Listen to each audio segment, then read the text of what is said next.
사도행전 18장 1절로 11절 한 절씩 교독을 합니다. 그 후에 바울이 아덴을 떠나 고린도에 이르러 아굴라라 하는 본도에서 난 유대인 한 사람을 만나니 글라우디오가 모든 유대인을 명하여 로마에서 떠나라 한구로 그가 그 안에 브리스길라와 함께 이달리아로부터 새로운지라. 바울이 그들에게 감해 생업이 같으므로 함께 살며 일을 하니 그 생업은 청막을 만드는 것이더라. 안식일마다 바울이 회당에서 강론하고 유대인과 헬라인을 권면하니라. 실라와 디모데가 마게도냐로부터 내려오매 바울이 하나님의 말씀에 붙잡혀 유대인들에게 예수는 그리스도라 밝히 증언하니 그들이 대적하여 비방하거늘 바울이 옷을 털면서 이르되 너희 피가 너희 머리로 돌아갈 것이요 나는 깨끗하니라. 이후에는 이방인에게로 가리라 하고 거기서 옮겨 하나님을 경외하는 디도 유스드라 하는 사람의 집에 들어가니 그 집은 회당 옆이라. 또 회당장 그리스도보가 온 집안과 더불어 주를 믿으며 수많은 고린도 사람도 듣고 믿어 세례를 받더라. 밤에 주께서 환상 가운데 바울에게 말씀하시되 두려워하지 말며 침묵하지 말고 말하라. 내가 너와 함께 있음에 어떤 사람도 너를 대적하여 해롭게 할 자가 없을 것이니 이는 이 성중에 내 백성이 많음이라 하시더라. 다 같이요. 1년 6개월을 머물며 그들 가운데서 하나님의 말씀을 가르치니라. 아멘. 이 성중에 내 백성이 많도다라는 제목으로 말씀을 전하고자 합니다. 여러분, 이제 7월 26일이면 프랑스 파리에서 올림픽 경기가 열리게 됩니다. 참으로 기대가 큰데요. 여러분, 이 올림픽 게임은 고대 그리스의 올림피아 게임에서 유래된 것입니다. 매 4년마다 펠레폰네소스 반도에 위치한 엘리스 지방 그곳에 있는 올림피아라는 곳에서 바로 전 그리스 도시의 국가의 대표들이 모여서 운동 경기를 한 것이 바로 올림피아 게임입니다. 자, 여러분들, 우리가 올림피아 이야기를 들어봤지만 지도를 통해서 한번 확인해 보면 저기구나 하는 것을 알 수 있어요.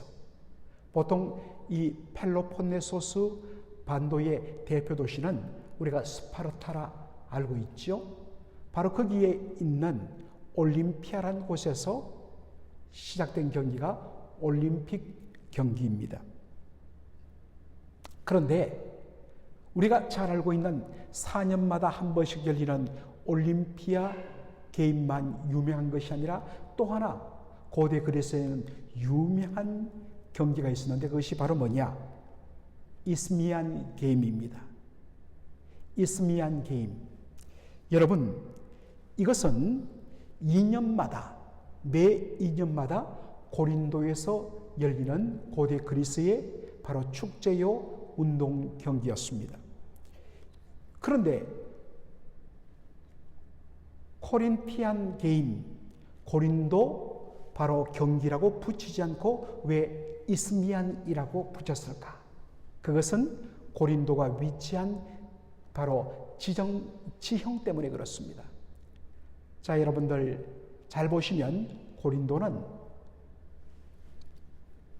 아테네를 중심으로 하는 그리스 본토와 그리고 펠레폰네소스 반도가 이렇게 붙어 있는 바로 그것에 위치한 도시가 고린도였습니다. 여러분들, 바로 이 큰 땅과 땅 사이를 이어주는 그렇게 좁고 길쭉한 그런 지형을 바로 지엽, 영어로 이스무스라고 이야기합니다. 이스무스란 말은 바로 헬라어에서 그대로 영어로 된 것입니다. 이것을 지협이라고 해요. 우리 해협, 바다 사이에 난 좁은 바닷길을 해협이라고 이야기하죠. 땅과 땅을 이어주는 좁다란 그러한 길목 협곡을 지엽이라고 이야기합니다. 바로 고린도가 그러한 위치에 있었습니다. 위쪽으로는 그리스 본토가 있고 아래쪽으로는 바로 펠로폰네소스가 반도가 있는데 그 사이를 이어주는 좁고 길다란 그러한 지형 크기에 세워진 도시가 고린도였습니다. 여러분들 지도상에 디올코스라는 그런 명칭이 있고 그 좁다란 곳을 쭉 선으로 이어주는데 이 디올코스가 뭐냐면 바로 포장도로라는 헬라 단어입니다. 여러분들 배를 타고 물건을 싣고 이 바다로 왔다가 다시 옆으로 삥 돌아서서 가야 됩니다. 그러면 시간이 많이 걸려요. 그래서 고대 이 고린도에는 뭐가 발달됐냐면 여기다가 포장도로를 깔고 그리고 배가 오면 그 당시는 대형 배가 아니었기 때문에 물건을 싣는 배를 바로 도로를 이용하여서 물 밖으로 끌어내고 그것을 배에 싣습니다. 이 디올코스라고 되어 있죠. 고대에 저렇게 포장된 도로를 깔았습니다. 그리고서 그 배를 끌어당겨서 수레에 싣고 저 포장도로를 통하여서 바로 건너편에 있는 바다로 옮기면 몇 시간 만에 바로 배가 옮겨지는 것입니다. 그러면 물류 수송 시간이 확 줄어듭니다. 야, 어떻게 고대에 이런 생각을 하게 됐는지. 그러다가 19세기 말에는 아예 바로 거기에다가 이렇게 현대기술로 바위를 가르고 운하를 팠습니다. 지금도 그리스에 여행을 가시면 바로 이 코린티안 커넬, 바로 고린도 운하를 배를 타고 지나게 되는 것이죠. 바로 그러한 곳에 위치한 도시가 어디냐? 고린도였습니다. 그러다 보니까 당시 지중해 모든 무역의 중심이 바로 고린도가 되었습니다. 여러분들, 그러니 얼마나 고린도가 부유한 도시였겠습니까? 여러분, 자연적 돈이 넘쳐나면 따라서 뭐가 넘쳐나겠습니까? 바로 쾌락이 넘쳐나게 되는 것입니다. 그래서 여러분들 영어 사전에 코린티안이라는 단어를 찾으면 고린도 뒤에 IAN 붙으니까 사람이란 뜻이죠. 코리안, 아메리칸. 코린티안이라는 말은 원래 고린도 사람이란 뜻이죠. 그런데 세컨 미닝으로 코린티안은 무슨 뜻이 있느냐? 바로 방탕한, 음란한 이러한 뜻을 갖고 있습니다. 얼마나 그 당시 이 고린도 사람들이 쾌락과 방탕과 방종에 깊이 빠졌던지 사람들이 고린도 사람 하면 음란한 사람, 방탕한 사람이라는 그러한 생각을 떠올릴 만큼 고린도는 물질적으로도 번영했지만은 굉장하게 영적으로 방탕한 도시였습니다. 바로 이 고린도에 누가 찾아오느냐?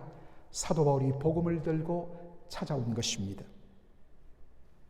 바울이 처음 고린도에 와서 하나님의 은혜로 만난 사람이 있습니다. 그는 아굴라입니다.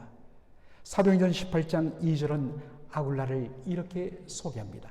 아굴라 하는 본도에서 난 유대인 한 사람을 만나니 글라우디오가 모든 유대인을 명하여 로마에서 떠나라 한 고로 그가 아내 브리스길라와 함께 이탈리아로부터 새로 온지라 바울이 그들에게 가매. 자, 여러분들 누구를 만났다고요? 아굴라. 그런데 이 아굴라는 본도에서 태어난 유대인 출신이라고 소개를 하고 있습니다. 자, 여러분, 이런 지명이 나올 때 우리가 한번 보는 것이 좋습니다. 본도가 정확히 사실은 번역하면 폰투스입니다. 이 폰투스는 어디냐? 오늘날의 터키 땅, 옛날에는 그것을 에이시아 마이너라고 소아시아라고 불렀죠. 오늘날의 터키 땅, 바로 북쪽이 흑해입니다. 블랙시, 흑해죠. 그 흑해를 면한 북쪽의 해안 지방을 가리키는 말이 폰투스입니다. 이것을 우리 한글성에서는 좀 순화해서 본도라 그렇게 말하죠. 이 아굴라는 바로 여기서 조상 때 이민 가서 거기서 나고 자란 바로 이민자 후손이었습니다. 그런데 그가 아마도 청년 시절에 로마로 가게 되었고 거기서 예수를 믿고 복음을 영접하고 거기서 바로 신앙생활을 했습니다. 그런데 거기서 신앙생활하면서 로마 교회에서 만난 처녀와 결혼을 했는데 그 여인의 이름이 무엇입니까? 브리스길라입니다. 그런데 여러분들, 우리가 보통 성경을 시간 관계상 다 찾아보지 않겠는데 바로 아굴라와 브리스길라 부부를 표현할 때 놀랍게도 누구의 이름이 먼저 나오냐면 브리스길라와 아굴라, 아내 이름이 먼저 나와요. 고대 시대는 남성 중심의 사회이기 때문에 언제나 남자의 이름이 아내의 이름보다 앞서 놉니다. 그런데 왜 브리스길라 아내의 이름이 아굴라 남편의 이름보다 먼저 나올까? 여러분, 그것은 이름을 보면 압니다. 브리스길라란 말은 당시 로마 귀족 가문의 이름입니다. 그러므로 이 브리스길라는 고대 그 당시 로마 귀족 중에서도 아주 높은 귀족 집안의 딸이었던 것을 우리가 추론할 수 있습니다. 아마도 그가 전도를 받아서 예수를 영접하게 되고 로마 교회 성도가 되었을 것입니다. 그리고 그 로마 교회에서 저 폰투스에서 이민 온 한 청년 아굴라를 교회에서 만나게 됩니다. 신분적으로는 어마어마한 차이가 나요. 그러나 믿음 안에서 사랑하고 믿음 안에서 결혼하여 한 가정을 이루게 되죠. 그런데 신분상 아내의 신분이 더 높기 때문에 많은 학자들은 브리스길라 이름을 남편 아굴라 이름 앞에 그렇게 놓았다고 봅니다. 그런데 이 부부가 로마 교회를 출숙하며 그렇게 신앙생활을 하고 있다가 왜 그들이 고린도에 오게 되었을까? 왜 오게 되었다고 이야기하죠? 바로 유대인 추방령 때문이라고 되어 있습니다. 글라우디오, 로마의 4대 황제, 41년부터 54년까지 제위했던 글라우디오 황제, 이 황제가 칙령을 내립니다. 바로 49년, AD 49년에 글라우디오 황제가 칙령을 내리는데 내용이 뭐냐? 로마에 있는 모든 유대인들은 로마를 떠나라 하는 유대인 추방령이었습니다. 이것은 역사적 사실입니다. 그런데 당시 기록을 보면 왜 글라우디오 황제가 모든 로마 유대인들을 로마에서 추방했느냐? 이렇게 되어 있습니다. 그것은 크레스투스라는 사람 때문이다. 크레스투스의 일로 인하여 모든 유대인들은 로마를 떠나라. 그 기록이 남아있는 것입니다. 여러분, 크레스투스가 누구일까요? 모든 성경학자들은 바로 크리스투스, 예수 그리스도의 이름을 잘못 표기한 것으로 봅니다. 예수 그리스도 때문에 모든 유대인들이 로마에서 추방된 것입니다. 이것이 무슨 말일까요? 여러분, 로마 교회는 오순절날 예루살렘을 방문했던 바로 유대인들이, 로마에서 살고 있던 유대인들이 오순절날 임하신 성령의 은혜로 말미암아 예수를 영접합니다. 그리고 그들이 기쁜 마음으로 로마로 돌아가서 바로 먼저는 유대인들에게 복음을 전하고, 그리고 자기가 알고 있는 로마 본토 사람들에게도 복음을 전함으로 형성된 교회가 어디냐? 로마 교회였습니다. 그런데 이들이 자신의 동족인 유대인들에게 바로 예수가 하나님 보내신 메시아다라고 전할 때에 대부분의 유대인들은 그것을 거부합니다. 예수 믿으라는 사람과 그것을 거부하는 유대인들 간에 분쟁이 일어납니다. 그리고 이것이 어느 순간부터 유대인 사회에 문제가 되는 것이 확인됩니다. 그러자 로마 당국은 자칫 잘못하면 로마 전체에 소란이 일어나겠다 싶어서, 자, 모든 유대인들 다 손 놓아. 그리고 무조건 몇 시간, 며칠 안으로 로마를 떠나라 하는 추방령을 내린 것입니다. 그래서 아굴라가 바로 유대인이거든요. 그래서 하는 수 없이 그가 간 곳이 어디냐? 고린도였습니다. 물론 이 글라우디오 황제가 54년에 세상을 떠나면서 바로 유대인 추방령이 해제되고 다시 아굴라와 브리스길라 부부는 로마 교회로 복귀하게 되는 것입니다. 그래서 로마서 16장에 보면 사도 바울이 로마 교회에 편지를 보낼 때 바로 브리스길라와 아굴라의 집에 있는 교회에 문안한다고 하는 인사의 말을 남기는 것입니다. 유대인들은 어릴 때부터 기술을 하나씩 가지게 합니다. 그래서 생존하게 하죠. 그래서 유대인들이 어디를 가든지 생존할 수 있던 이유 중에 하나도 뭐냐? 바로 삶을 영위하기 위한 특별한 기술 하나를 가지게 한 것입니다.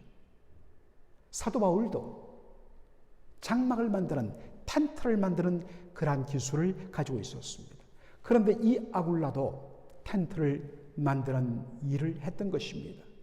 자연적 바울과 아굴라가 고린도에서 만나게 되었고 함께 텐트를 만들면서 복음을 전했습니다.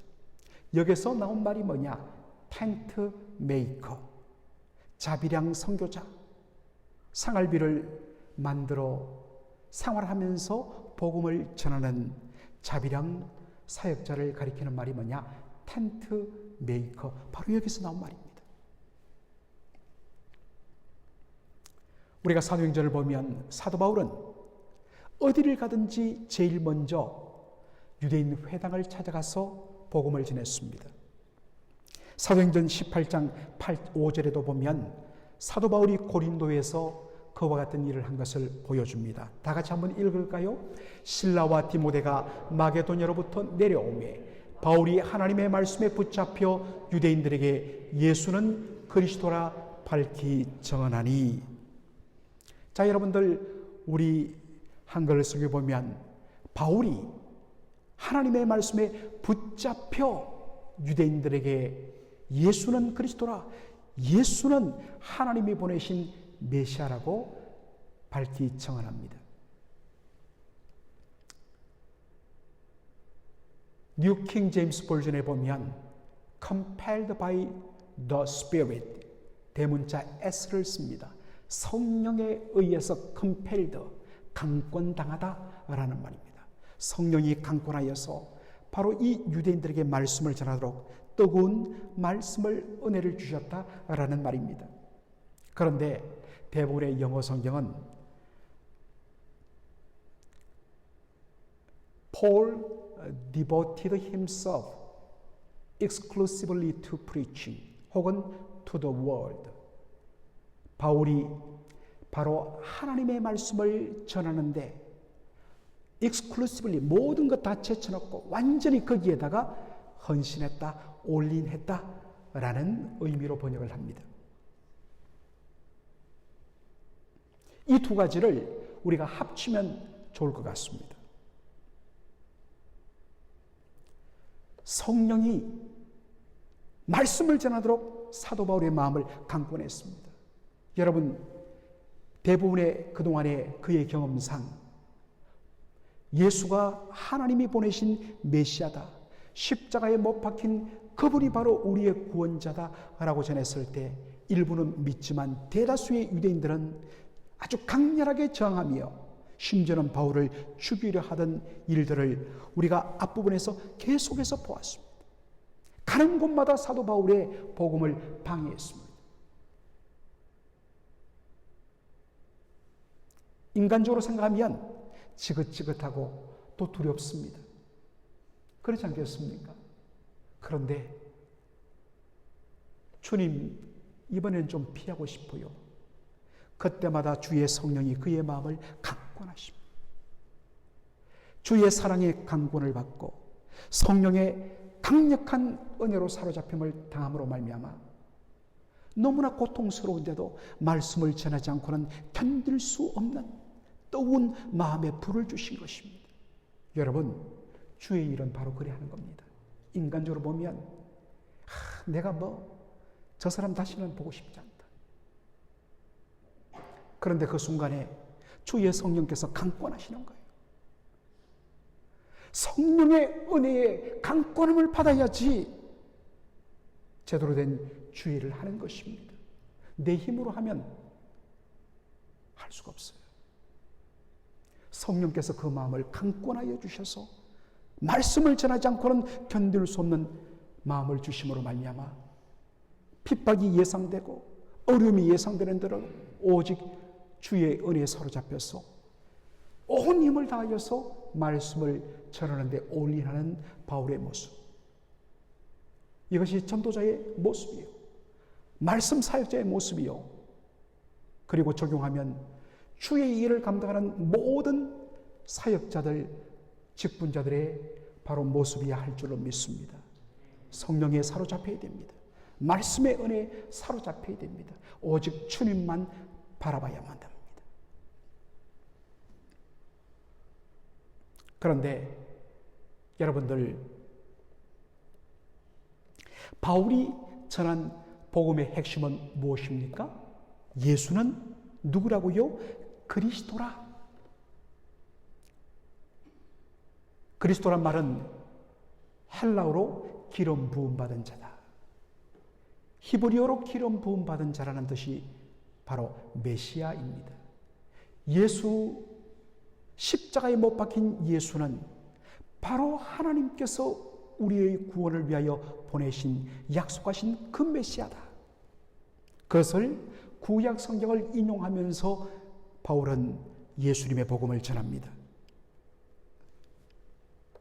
자, 그러자 유대인들의 반응이 어떻습니까? 6절에 보니까 사도 바울이 전한 그 복음에 대하여 비방했다 했습니다. 여러분, 비방했다는 말, 이것은 바로 모독했다는 말입니다. 아니, 어떻게 하나님께 저주받음의 상징인 십자가에 못 박혀 죽은 예수가 하나님께서 보내신 메시아 구원자가 될 수 있으며 하나님의 아들이 될 수 있는가? 라고 하면서 예수님을 조롱하고 복음을 조롱한 것입니다. 아무리 복음을 전해도, 아무리 간곡하게 말씀을 전해도 끝까지 거부하니까 사도 바울이 어떻게 하지요? 옷을 떨면서 너희 피가 너에게로 돌아갈 것이다 라고 선언하고 돌아서는 것을 보게 됩니다. 그 결과로 이제 본격적으로 복음의 물줄기가 바로 이방인들에게로 향하는 것을 우리가 보게 됩니다. 그러나 그 가운데도 놀랍게 복음을 받아들이고 주께로 돌아오는 사람들이 생깁니다. 바로 그 사람이 누구냐? 디도 유스도라는 사람이요, 심지어는 유대교의 회당장이었던 그리스도와 그의 가족들이 예수님께로 돌아오는 것을 보게 됩니다. 바로 그 며칠 후에 밤중에 우리 주님께서 환상 가운데 사도 바울을 찾아오십니다. 그리고 바울에게 말씀하십니다. 두려워하지 말며 잠잠하지 말고 말하라. 내가 너와 함께 있음에 아무 사람도 너를 대적하여 해롭게 할 자가 없을 것이니 이는 이 성중에 내 백성이 많음이라 하시더라. 두려워하지 말며 잠잠하지 말고 담대하게 복음을 전하라. 내가 너와 함께 할 것이므로 그 누구도 너를 해칠 자가 없을 것이다 라고 약속하십니다. 여러분, 왜 주님께서 환상 가운데 바울에게 두려워하지 말며 잠잠하지 말고 말하라 라고 하셨을까? 그것은 그만큼 사도 바울의 복음을 대적하는 무리들이 많았다는 것이고, 일부의 사람들이 예수 믿고 돌아왔지만 여전히 대다수는 복음에 냉담하고 복음을 조롱하고 비웃는 그러한 사람들이 많았다는 것을 보여주는 것입니다. 여러분, 힘을 다하여 복음을 전하고 성령의 강권함을 통하여서 하나님의 생명의 말씀을 전했는데도 냉담하고 사람들이 거부하고 조롱하고 심지어는 복음을 전하는 너를 죽이겠다고 위협할 때에 인간적으로 얼마나 낙심이 됐을까? 얼마나 인간적으로 두려움이 임했을까? 그래서 고린도전서 2장 2절 이하에 보면 사도 바울이 자신이 연약함으로 말씀을 전했다고 자신의 과거를 이야기합니다. 인간적으로 힘들고 갈등이 일어났을 것입니다. 내가 계속 여기에 있어야 되느냐? 내가 언제까지 이렇게 하고 있어야 되느냐? 여러분, 성령의 사람 바울도 이런 고민이 있었습니다. 하물며 저와 여러분은 이런 고민이 왜 없겠습니까? 바로 그때 주님께서 그를 찾아와서 위로의 말씀을 주십니다. 바울아, 두려워 말라. 그리고 말씀을 전하라. 내가 너와 함께 할 것이다. 내가 너를 지킬 것이다. 그러면서 주신 말씀, 이는 이 성중에 내 백성이 많음이라. 주님, 무슨 말씀이에요? 아무리 복음 전해도 겨우 몇 사람 외에는 반응하지 않는데요. 아니다. 내가 영생 주기로 작정한 내 백성이 이 성 안에 많이 있다. 그래서 사도 바울이 다시 그 위로의 말씀을 의지하여서 복음의 씨앗을 눈물 흘려 뿌립니다. 약 1년 6개월 동안 고린도에 머물면서 뿌리는데 놀라운 일이 일어났습니다. 도무지 믿지 않을 것 같았던, 조롱하며 비웃던 그런 사람들이 하나씩 둘씩 그 마음에 말씀의 씨앗이 떨어지고 성령의 은혜 가운데 그 심령 속에 생명의 싹이 돋아나면서 주께로 돌아오면서 교회가 채워지는 놀라운 은혜를 그가 맛보게 된 것입니다.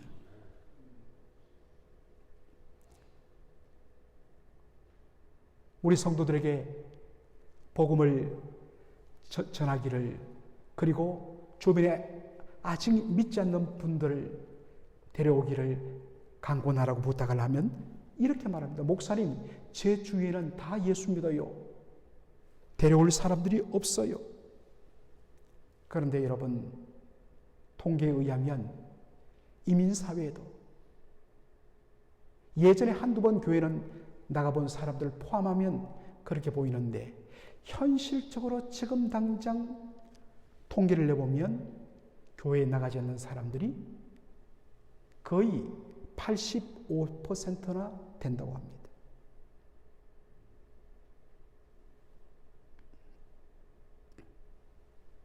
많습니다.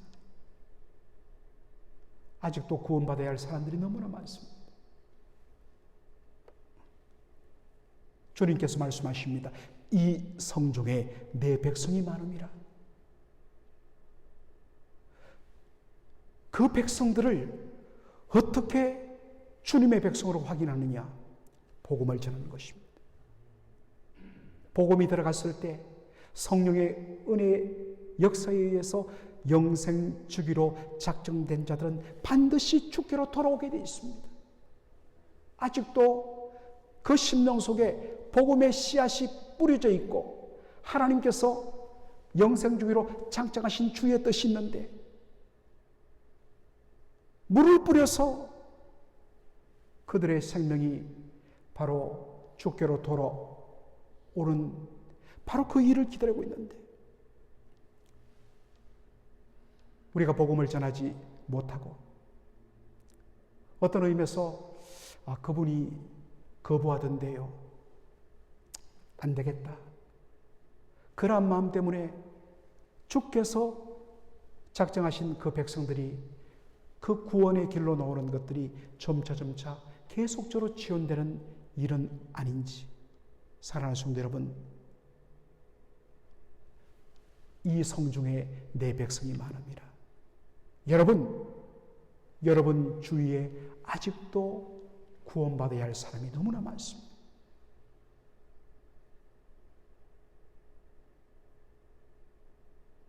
팬데믹 이후에 많은 사람들이 아직도 교회로 회복하지 않고 있다고 봅니다. 여러 가지 이유가 있겠지만 그 중에 많은 분들은 이전에 교회는 나왔지만 아직도 제대로 예수를 만난 적 없는, 즉 거듭남 없이 그저 종교 생활을 했다는 것으로 볼 수밖에 없습니다. 진짜 주님을 만난 사람이라면 하나님께서 주신 이 예배 공동체에 나와서 은혜를 사모하지 않을 수가 없어요. 그러므로 여러분, 바로 그러한 영혼들을 향하여서 끊임없이 복음의 씨앗을 뿌려야 됩니다. 그래서 이 하나님의 전을 채우는 저와 여러분의 삶이 되기를 주의 이름으로 축원합니다. 아멘. 아버지 하나님, 은혜와 사랑을 감사드립니다. 참으로 하나님의 일하심은 놀랍습니다.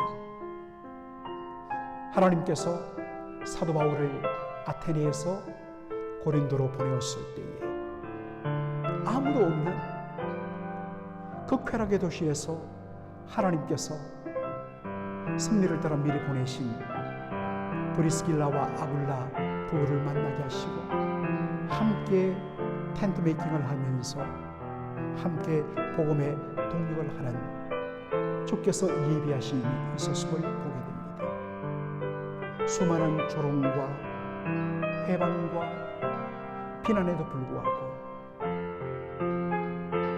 성령의 강권하심을 따라서 힘을 다하여 말씀을 전했던 바울의 모습을 봅니다. 주여, 우리가 주님의 일을 할 때 그와 같은 마음으로 일하는 저희들 되기를 원합니다. 내 기분으로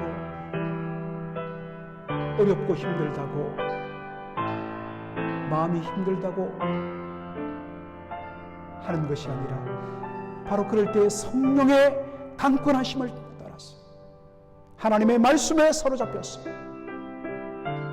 우리가 감당해야 할 사명들을 감당하는 저희들 되게 하여 주시옵소서. 지금 당장 주님을 거부하고 비웃고 조롱하고 그리고 도무지 어떠한 반응도 없는 답답한 형편이지만은 주의 약속의 말씀, 여전히 이 성중에는 내 백성이 많음이라. 그러므로 때를 얻든지 못 얻든지 힘을 다하여 복음을 전하라. 이 약속의 말씀의 위로를 받아 힘을 다하여 복음을 전했을 때에 1년 6개월이 지나면서 수많은 영혼들이 추수되고 주님 앞으로 돌아왔던 것처럼 아버지 하나님, 여전히 우리 주위에 주께서 영생 주기로 작정하신 수많은 주의 백성들이 있습니다. 아버지 하나님, 우리가 힘을 다하여 복음을 전하는 저희들 되게 하여 주시옵소서.